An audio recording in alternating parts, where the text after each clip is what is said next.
کہ عمران خان کے خلاف ایک جرم کا ارتکاب ہوا ہے، اور یہ جرم اس ریاست نے کیا ہے۔ اس جرم کا چہرہ عبدالغفور انجم ہے، یہ نام ہم نہیں بھولیں گے۔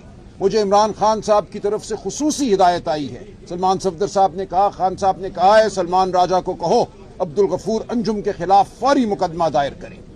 نومبر کے مہینے میں خان صاحب کی آنکھ میں تکلیف جو تھی وہ نمایاں ہوئی، یہ تکلیف بڑھتی گئی، اور کسی وقت دسمبر میں ان کی آنکھ کی بینائی، ایک آنکھ کی بینائی جو رائٹ آئے ہے، مکمل طور پہ ختم ہو گئی۔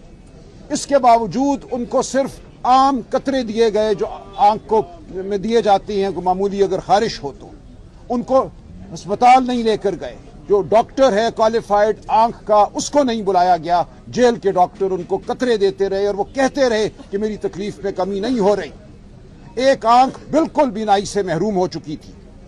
اس کے بعد جب صورتحال اور بگڑی تو غفور انجم کو 16 جنوری کو تبدیل کیا گیا۔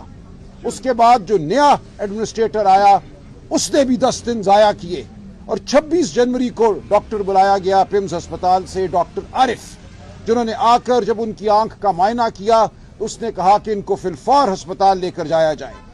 وہاں ان کی آنکھ میں ایک ٹیکہ لگایا گیا، جو لفظ یا استعمال کیا گیا ہے اوکلوژن آف دی ریٹنا۔ یہ اوکلوژن کی جو بھی بیماری سامنے آئی اس کے حوالے سے ایک ٹیکہ لگا، جس سے خان صاحب کہتے ہیں کہ اب 10 سے 15% بینائی اس حد تک واپس آئی ہے کہ اس آنکھ سے اگر وہ دیکھیں تو ان کو روشنی محسوس ہوتی ہے، لیکن آنکھ کی بینائی واپس نہیں آئی۔ یہ انتہائی تکلیف دہ اور خوفناک صورتحال ہے، اور دوسری آنکھ کے حوالے سے ہم کچھ نہیں جانتے کہ اس کی وجہ کیا ہے۔ خان صاحب کس طبی صورتحال سے اس وقت متاثر ہیں جس کی وجہ سے ان کی آنکھوں پر یہ اثر پڑ رہا ہے۔ اس کے لیے ضروری ہے کہ فی الفور ان کا مکمل طبی معائنہ ہو، اور طبی معائنہ وہ ڈاکٹر کریں جن پہ خان صاحب کو اعتماد ہے، جن پر ہمیں اعتماد ہے، خان کے خاندان کو اعتماد ہے، اور پاکستانی قوم کو اعتماد ہوگا۔ بالکل یہ صورتحال جو اس وقت جاری ہے ناقابل قبول ہے۔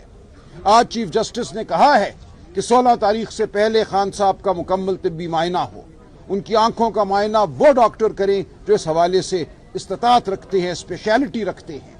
ہمیں یہ معلوم ہے کہ پیمز ہسپتال میں ریٹنا کے حوالے سے اسپیشلٹی رکھنے والا کوئی ڈاکٹر موجود نہیں ہے۔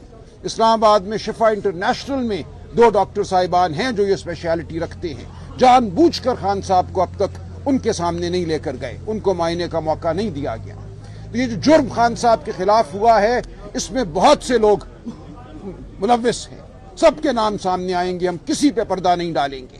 ایک نام خان صاحب نے خود دے دیا، انہوں نے نشاندہی کر دی ہے اپنے مجرم کی، عبدالغفور انجم، اس کے خلاف فی الفور مقدمہ دائر کیا جائے گا۔ لیکن جیسا کہ عظمیٰ آپا نے کہا، اسلام آباد ہائی کورٹ بھی، علیمہ آپا نے کہا اسلام آباد ہائی کورٹ بھی اس تمام عمل میں شامل ہے۔ کیوں خان صاحب کے مقدموں کی سنوائی نہیں ہوئی؟ 1 سال سے زیادہ عرصہ ہو گیا ہے، ہم بار بار وہاں درخواستیں دیتے ہیں، بار بار پارلیمنٹیرین وہاں جاتے ہیں، بار بار سلمان صفدر جاتے ہیں، ہم جاتے ہیں، چیف جسٹس کے کمرے تک جاتے ہیں، ہمیں موڑ دیا جاتا ہے، اور اس دوران خان صاحب کے ساتھ جو سلوک روا رکھا گیا ہے اس کا نتیجہ اب ہمارے سامنے آ گیا ہے۔ اس قوم کے سب سے بڑے لیڈر کی ایک آنکھ جو ہے اس وقت انتہائی تشویشناک صورتحال سے دوچار ہے، ان کی پوری صحت کے بارے میں ہمیں کچھ علم نہیں ہے۔ تو ہم یقیناً واپس عدالت جائیں گے، خان صاحب کا حکم ہے کہ عدالت جاؤ، ہم ان عدالتوں کو چھوڑیں گے نہیں۔ جو ان عدالتوں نے جس جرم کا ارتکاب کیا ہے اس جرم کا حساب یہ قوم لے گی، تاریخ لے گی۔ خان صاحب کے مقدمات کو فی الفور لگایا جائے۔ ان کا مقدمہ القادر کا جو ایک لغو کیس ہے، جھوٹا ان کے اوپر الزام ہے، 1 پیسے کا خان صاحب یا بشرا بی بی کو فائدہ نہیں ہوا۔ ایک جھوٹے مقدمے میں 1 سال سے ان کی درخواست سنی نہیں جا رہی، ان کی اپیل سنی نہیں جا رہی، سزا معطلی کی درخواست نہیں سنی جا رہی۔ اور اسی طرح جو دوسرا مقدمہ جو توشہ خانہ کا ان پہ بنایا گیا اور جس میں سزا دی گئی، اس کے حوالے سے بھی ہم فی الفور یہ تقاضا کریں گے کہ ان کی اپیل سنی جائے۔ اب یہ کوئی گنجائش باقی نہیں رہی کہ خان صاحب کو اس طرح جیل میں رکھا جائے۔ ان کا حق ہے، آزادی ان کا حق ہے، وہ اس قوم کی آزادی کے لیے لڑ رہے ہیں، ان کو آزادی ملے گی اور یہ قوم اب ان کو آزادی دلوائے گی۔ ہم عدالت کے اندر، عدالت کے باہر خان صاحب کا مقدمہ لڑیں گے اور بھرپور طریقے سے لڑیں گے۔ اب پاکستان کی عوام کو یہ مقدمہ لڑنے سے کوئی نہیں روک سکتا۔ ہم یقیناً درخواستیں فائل کریں گے۔ ہم دیکھتے ہیں کس طرح اب خان صاحب کے مقدمات کو نہیں سنا جاتا،